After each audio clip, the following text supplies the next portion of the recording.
In this lecture, in these 5 lectures, we will talk about the TCPIP protocol family or TCPIP protocol suite. That is those protocols that are used in the internet.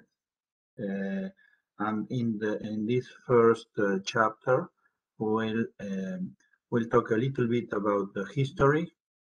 We review the TCP/IP architecture, and we start talking about the internet protocol that is the main and the most important protocol of this protocol suite. And in the last subject of this chapter is the Internet Control Message Protocol, that is the ICMP, and then those are the topics, the subjects that we will explain during this first chapter of TCP/IP protocol suite. Then the TCP/IP layer model, we already talked about this. Remember that the TCP/IP protocol suite or the TCP/IP architecture, network architecture, use a model, a layer model that is quite different from the OSI reference model. And in fact, this architecture, this network architecture, was developed by the Defense Advanced Research Project Agency, DARPA, that depends on from the DOS, that is the Defense of the Department of Defense, DOD, the Department of Defense of the United States of America, and then is the DARPA that created the first network called ARPANET, and after that called simply Internet. And this is history. Those are some events, some important events. That is, the Internet started with the first experiments in 1966, and some issues, some important events. For instance, the specification of the first main protocols, that is IP, TCP, in 1983, or for instance, in 1991, the appearance of the World Wide Web proposed by the CERN, by the Centre Européen de Recherche Nucléaire, and this is only for a reference in order to understand the evolution of the internet. Those are the topology of interconnection of the first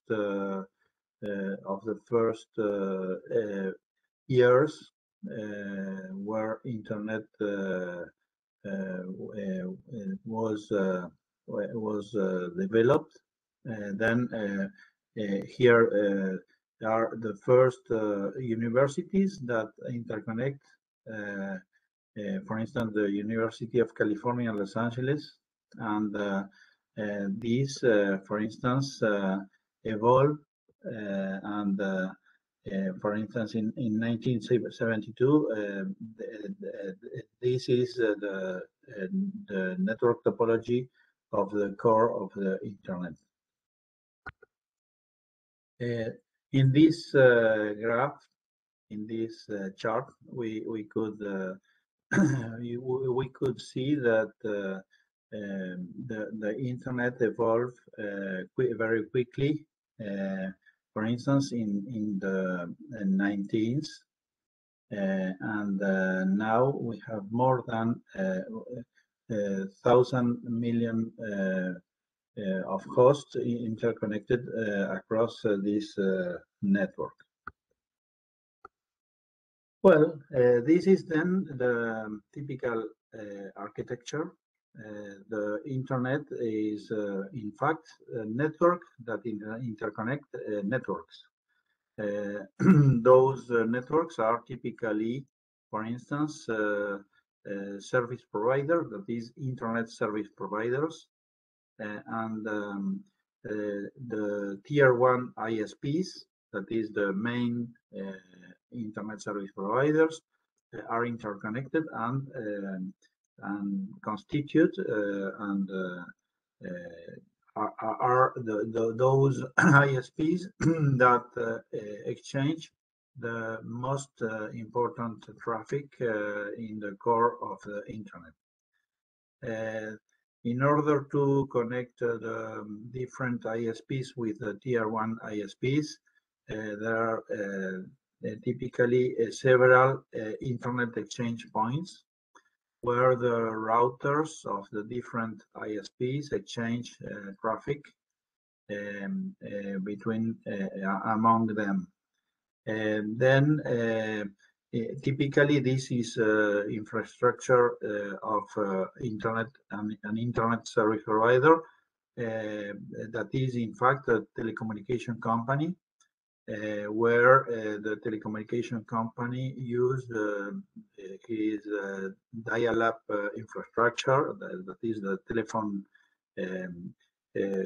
switching network, in order to facilitate the access to some users.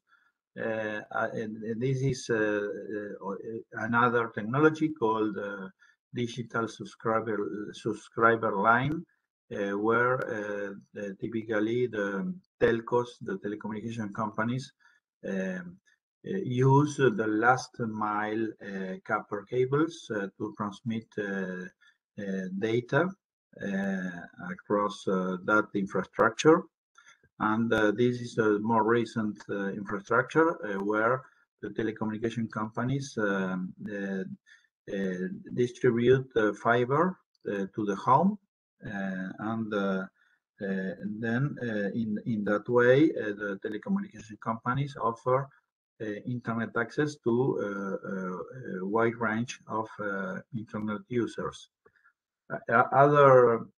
Other players in this industry are, for instance, the TV cable companies, where the TV cable companies transmit data over the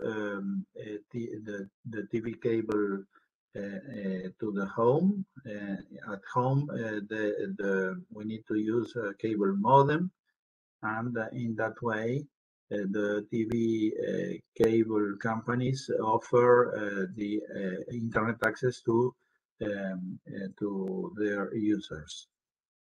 And finally, we have, for instance, the mobile telecommunication companies that offer some services in order to access to permit that the mobile users could access the internet and exchange data across the internet. Here we are, the comparison between the TCPIP model with the OSI reference model, with the Open System Interconnection reference model. Typically, the internet layer of the TCPIP model has the same functionalities that the third layer, that is the network layer of the OSI reference model. The transport, or in fact, the transmission layer of the TCPIP model is equivalent to the transport layer of the OSI reference model. And finally, in TCPIP, we have only one application layer to the top of the layers model. And in fact, in the the TCPIP architecture. In fact, the internet layer use any LAN and WAN technology that is not the TCPIP architecture that specify each one of those technologies of interconnections at the local area network or at the wide area network. Simply in order to review some concepts, the link layer or network layer, in fact, the network layer of the TCPIP model is equivalent to the two lower layers of the OSI reference model, and here simply the TCPIP model doesn't define any of those technologies. That is, the TCPIP protocol fit depends on the underlying network technology, that is LAN and WAN specifications. The internet layer is, in fact, the layer where the TCPIP architecture proposed the IP protocol, the internet protocol, where in this layer the PDUs are the IP packets or the IP datagrams. It's a synonym. It hides the underlying network topology, that is over the internet layer. There is no awareness about what LAN or WAN technologies are used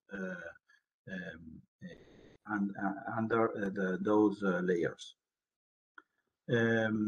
Remember that in this internet layer is not the responsibility of this layer to guarantee the order of the messages, of the datagrams, and the datagrams could be lost.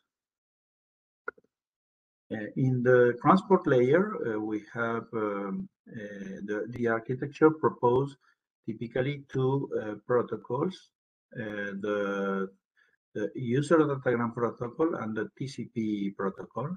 Then the user datagram protocol is in fact very fast protocol, transport protocol, end-to-end transport protocol that is connectionless, but this protocol doesn't offer any kind of retransmission mechanism, then is not reliable transport protocol. If the application need to use more reliable protocol, the application must be developed over the TCP protocol. That is the transmission control protocol. That is a reliable protocol, connection-oriented duplex that perform some kind of segmentation and typically is used in several applications and network services. Finally, in the top of the layers model, we have the application layer, and here the architecture, the TCPIP architecture, propose several protocols. For instance, typically the DNS is one of the most important because the DNS, the domain name service, permit the translation of the full qualified domain name that is typically used to navigate the internet into an IP address associated with the typically with the IP address of the servers of different services in the internet. Or other protocols like HTTP that is used in the World Wide Web, the Hypertext Transport Protocol, or for instance the SMTP, POP, and IMAP, that are protocols used in order to exchange and retrieve email messages. Or the RTP, the real-time transport protocol that is used to transport voice over IP. And this is typically a graphic that represent the different layers of the TCPIP model with the different protocols that the TCPIP architecture proposed at each layer. Then the most important protocols are the IP, that is Internet Protocol, the ICMP, the Internet Control Message Protocol, the TCP, the Transmission Control Protocol, the UDP, the User Datagram Protocol, and in the link layer, typically we use the different technologies of Ethernet and Wi-Fi, for instance. And in the top of the layers of this layer model, we could use DNS, for instance, RTP, SMTP, HTTP.